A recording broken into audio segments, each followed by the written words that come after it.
कोई सामान मिलने से तुम जब खुश होते हो, वही सामान जब खो जाता है तुम दुखी हो जाते हो।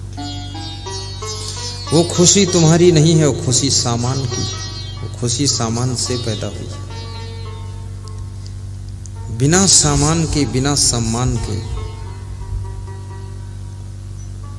कुछ भी तुमको ना मिले, लेकिन फिर भी तुम्हारे मन में खुशी के फूल खिलते रहे, वो खुशी तुम्हारी कोई छीन नहीं सकता है, और वही खुशी तुमको सुख देती है।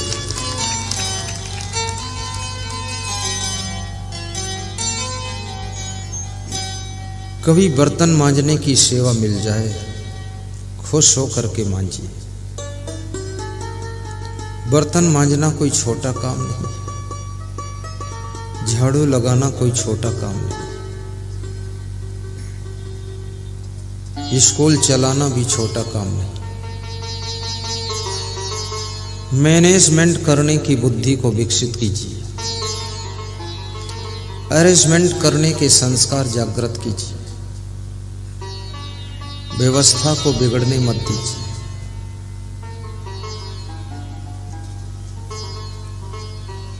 घर टूटने के कगार पर पहुंच गया हो, आप एक मजबूत स्तंभ बनकर खड़े हो जाइए और उस घर को टूटने से बचा लीजिए, तो समझ लो तुम्हारी बहुत बड़ी बलिहारी होगी, बहुत बड़ी बात है।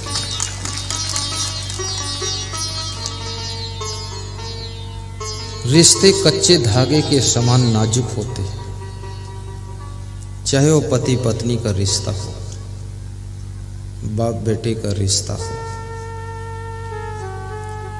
रिश्ते कच्चे धागे के समान है। कच्चा धागा जरा सा झटका लग जाए टूट जाता है। इसलिए रिश्तों के साथ संभल कर व्यवहार कीजिए। रिश्ते सुख भी देते हैं, प्रसन्नता भी देते हैं। रिश्तों की बहुत बड़ी कीमत है। आज हमारा आपका वक्ता और श्रोता का रिश्ता है, गुरु शिष्य का रिश्ता है, संत और भक्त का रिश्ता है, और सभी इस रिश्ते के नाते प्रेम के 2 फूल लेकर आए। कोई माला भी लाया है, कोई दक्षिणा लाया है। जब मैं प्रवेश कर रहा था मंडप में, हजारों नर नारी फूल ले लेकर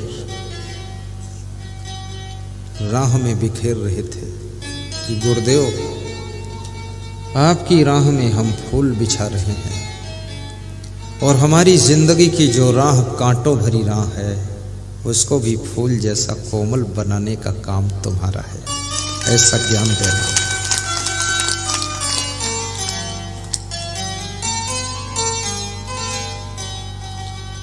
गुरु के ज्ञान के प्रभाव से जिंदगी जीना आसान हो जाता है, और ज्ञान के बिना मनुष्य कदम कदम पर परेशान हो जाता है।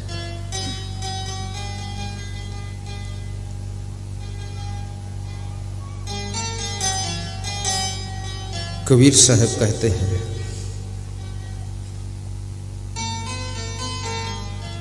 भवन बनाओ, लेकिन भवन को बनने के बाद उसे मंगल भवन बनाओ। आपके भवन में अमंगल न होने पाए, दंगल न होने पाए, वाद विवाद न हो। भवन में आशीर्वाद और धन्यवाद का वातावरण हो। छोटे लोग अपने से बड़ों को धन्यवाद दें, बड़े लोग अपने से छोटों को आशीर्वाद दें। जहां आशीर्वाद और धन्यवाद की गंगा बहती है, वहां पर सुख, शांति और संपत्ति की कमी नहीं रहती है। सास ससुर को चाहिए कि अपनी बहू को हमेशा आशीर्वाद दीजिए। उसका स्वभाव कम अच्छा हो कोई बात नहीं, स्वभाव सबका एक जैसा नहीं होता। बुद्धिमान वह है कि हजारों प्रकार के स्वभाव वालों को अपने आप में समेट करके एक प्रेम के धागे में पिरो करके एक साथ सबको संचालित करने की कला जानता है। उसे धरती पर बुद्धिमान पुत्र कहा जाता है।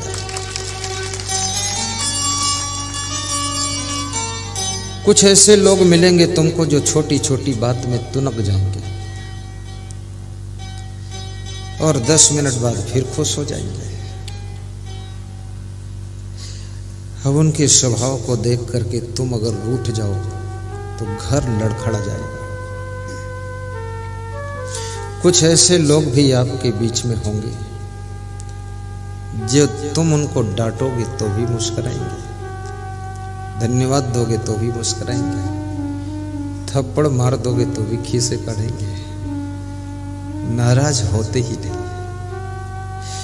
कुछ ऐसे स्वभाव के लोग मिलेंगे जिस दिन तुम उनकी ओर देख करके मुस्कुराओगे नहीं तो दुखी हो जाएंगे। उनकी ओर देख कर थोड़ा मुस्कुरा दोगे, उनको तसल्ली हो जाएगी कि इनके दिल में मेरे लिए जगह है।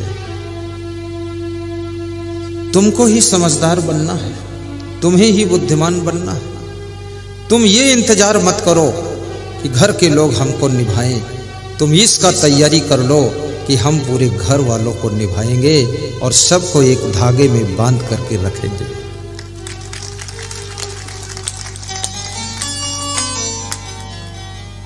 परिवार को संचालित करने में उबो डूबो मत, घबराओ मत।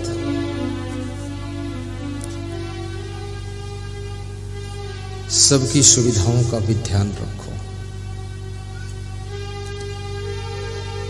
प्रेम की गंगा बहे जहां पर वह घर स्वर्ग समान है।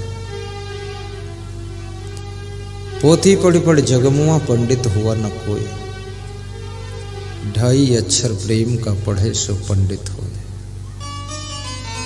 बहुत बड़ी बात है। महात्मा बुद्ध ने कहा है, प्रेम हृदय से देखता है, आंखों से नहीं देखता। स्वामी महावीर जैन धर्म के 24वें तीर्थंकर कहते थे कि जहां प्रेम होता है वहां पर सहन शक्ति भी आ जाती है। प्रेम में तुम बहुत गम खा लेते हो। तुम्हारा छोटा बच्चा तुमको थप्पड़ मारता है, तुम मुस्कुरा देते हो। तुम्हारी मूछें नोच लेता है, तुम बड़े खुश हो जाते हो कि जब मेरी मूछ नोच सकता है तो खेत की घास भी नोच सकता है। तुम्हें खुशी हो जाती है, तुम नाराज नहीं हो, क्योंकि उस बच्चे से तुमको बहुत प्रेम है।